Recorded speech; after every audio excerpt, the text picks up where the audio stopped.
SMBC 日本シリーズ2021、それではここまでのハイライトをご覧ください。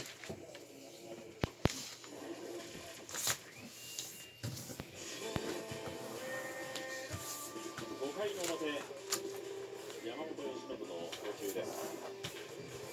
塩見が先制のタイムリーヒットを打って均衡が敗れました。ヤクルトが1点を先制します。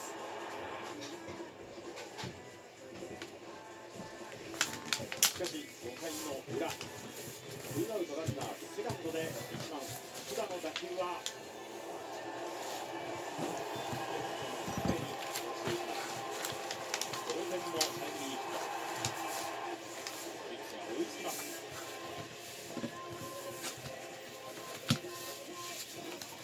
8回の表、山本ですが、まず3番の山田、そして4番の村上、さ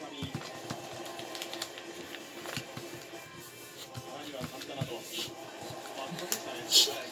これですね、まだまだ低めにあるのかと思ったと思いますよ。で、8回の裏のオリックス、ランナー一・二塁で4番の杉本ですが、ここはシュートが踏ん張りました。5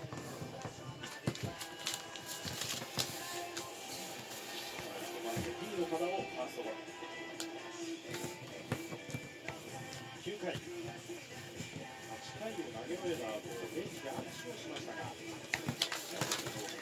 回もマウンドに行きました。中村をショートゴロ。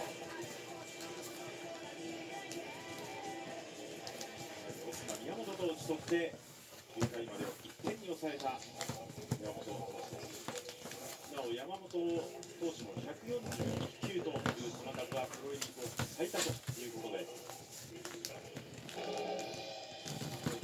感じで投げた9イニングと。あれで、野手も答えたかったんでしょうけど、やっぱりヤクルトの投手陣もね、やっぱこれで優勝を決めるんだっていうね、やっぱり執念を感じる投球でしたから。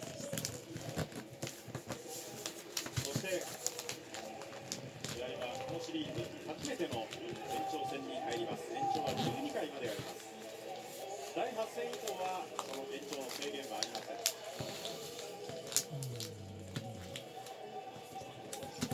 SMBC 日本シリーズ2021、